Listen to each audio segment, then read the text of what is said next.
नमस्कार। आज के इस वीडियो में हम बात करने वाले हैं कि जब भी किसी व्यक्ति के साथ कोई अपराध होता है तो उस अपराध के संबंध में वह व्यक्ति एफआईआर कब तक रजिस्टर्ड करा सकता है, और साथ में यह भी जानेंगे कि जब उस व्यक्ति ने कोई एफआईआर दर्ज कराने में डिले किया हो तो ऐसा डिले कहाँ तक किया जा सकता है। मीन्स जो एफआईआर दर्ज करने में, यानी जैसे कोई आज की तारीख में कोई घटना घटित हुई है तो उसके संबंध में जो एफआईआर दर्ज करानी है उसमें हम कितने दिन तक का डिले कर सकते हैं, कितने समय तक का डिले कर सकते हैं, इन सब पर आज इस वीडियो में चर्चा करने की कोशिश करेंगे। तब तक मेरे साथ बने रहें। देखिए, जब भी किसी व्यक्ति के साथ कोई अपराध होता है तो ऐसी दशा में उस व्यक्ति द्वारा सीआरपीसी के सेक्शन 154 यानी 154 के अनुसार एफआईआर दर्ज करवाई जाती है। एफआईआर दर्ज या तो आहत व्यक्ति यानी जो विक्टिम है, या कोई अन्य व्यक्ति जिसने उस घटना को देखा हो, या फिर कोई जो विक्टिम है उसका कोई रिलेशन में यानी रिश्तेदार है या दोस्त है, ऐसा व्यक्ति भी एफआईआर दर्ज करवा सकता है। तो जब किसी व्यक्ति के साथ कोई अपराध हुआ और उस अपराध के संबंध में यदि उस व्यक्ति ने जो एफआईआर दर्ज करवाई है या उस व्यक्ति की तरफ से किसी व्यक्ति ने कोई एफआईआर दर्ज कराई है और ऐसी एफआईआर में काफी विलंब हुआ है, तो ऐसी दशा में उस विलंब का क्या प्रभाव होगा, यानी जो डिले किया गया है उस डिले का क्या प्रभाव होगा। देखिए, सबसे पहले तो आप ये जान ले कि जब भी किसी व्यक्ति के साथ कोई अपराध होता है तो ऐसी दशा में उस अपराध की सूचना अपने निकटवर्ती पुलिस स्टेशन, यानी जहां किसी व्यक्ति के साथ कोई अपराध हुआ उसके निकटवर्ती जो भी पुलिस स्टेशन है उसमें उस अपराध की सूचना दिए जाना अति आवश्यक है। ऐसी सूचना में विलंब होना उस अपराध की सत्यता को प्रभावित करता है। लेकिन कई बार ये देखा जाता है कि जो भी एफआईआर रजिस्टर्ड करवाई जाती है वो काफी लंबे समय बाद दर्ज करवाई जाती है। कई बार तो ये होता है कि कोई एफआईआर 5 या 10 साल बाद भी दर्ज करवाई जाती है। तो क्या ऐसी दशा में वो एफआईआर वैध है, उस एफआईआर पे इन्वेस्टिगेशन किया जा सकता है? तो आप इस संबंध में ये जान ले कि जब भी कोई एफआईआर चाहे वह कितने ही दिन बाद दर्ज होती हो, उस एफआईआर के दर्ज होने के बाद उसमें इन्वेस्टिगेशन किया जाता है। और यदि कोई एफआईआर विलंब से दर्ज हुई है तो ऐसी दशा में भी उस एफआईआर के तथ्यों की जांच के लिए अन्वेषण किया जाता है। लेकिन यदि कोई एफआईआर तुरंत बाद दर्ज नहीं करवाई गई है, यानी जो भी घटना घटित हुई है उसके काफी लंबे समय बाद एफआईआर दर्ज कराई गई है, तो ऐसी दशा में जो भी एफआईआर के तथ्य हैं, जिन तथ्यों की पुलिस को इन्वेस्टिगेशन में जांच पड़ताल करनी है, तो ऐसे तथ्यों की जांच पड़ताल करने में पुलिस सत्यता तक नहीं पहुंच पाएगी। तो पहले तो सबसे बड़ी बात यह है कि कोई भी एफआईआर तुरंत ही दर्ज करवानी चाहिए, उसमें डिले मान्य नहीं है। लेकिन यदि आप किसी प्रकार का डिले करते हैं तो ऐसी दशा में आपको स्पष्टीकरण देना होता है।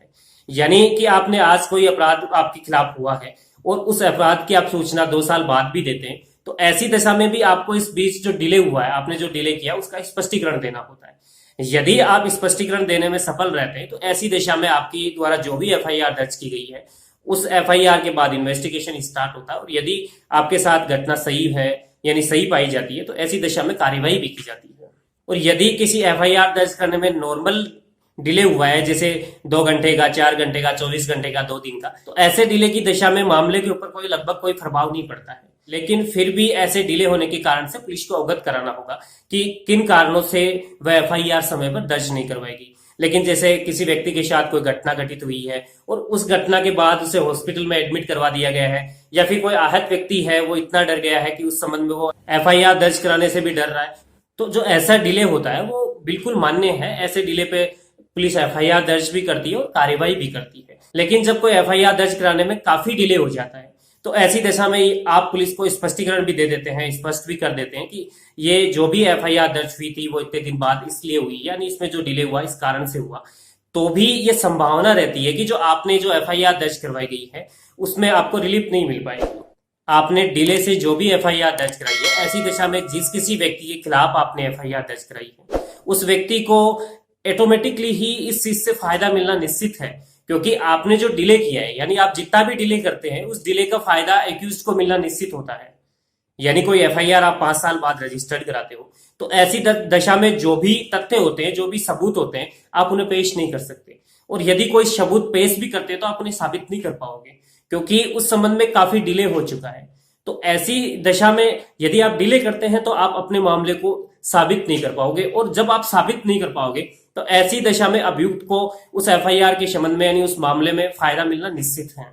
तो आज के इस वीडियो में हमने ये जाना कि जब भी किसी व्यक्ति के साथ कोई अपराध होता है तो उस संबंध में एफआईआर कितने दिन बाद भी लिखवाई जा सकती है, यानी एफआईआर रजिस्टर्ड करवाने की कोई परिसीमा काल नहीं है, कोई लिमिटेशन नहीं है। लेकिन यदि आप तुरंत पश्चात उस मामले में एफआईआर रजिस्टर्ड करवा देते हैं तो ऐसी दशा में आपने जो भी तथ्य पेश किए हैं, जो भी सबूत पेश किए हैं, उन्हें आप साबित करने में सफल रहेंगे। साबित करने में आपको कोई परेशानी का सामना नहीं करना पड़ेगा। और जहां एफआईआर में थोड़ा बहुत डिले हुआ है तो ऐसी दशा में आप स्पष्टीकरण दे सकते हैं कि आपका जो डिले हुआ इन कारणों से हुआ है। और यदि एफआईआर दर्ज करने में जो डिले हुआ है वो काफी ज्यादा हुआ है तो ऐसी दशा में जो आपके द्वारा एफआईआर दर्ज करवाई गई है उसमें उस एक्यूज्ड का बरी होना निश्चित है। यानी आप आपके मामले को हो सके जहां तक उसे साबित नहीं कर पाओगे, उन तथ्यों को साबित नहीं कर पाओगे और उनके आधार पर एक्यूज्ड को फायदा मिल जाएगा। तो इस प्रकार आपके साथ जो भी घटना हुई है उसके संबंध में आप रिपोर्ट तो कभी भी दर्ज करवा सकते हैं, लेकिन हो सके जहां तक आपको तुरंत ही उस मामले में रिपोर्ट दर्ज करवानी चाहिए।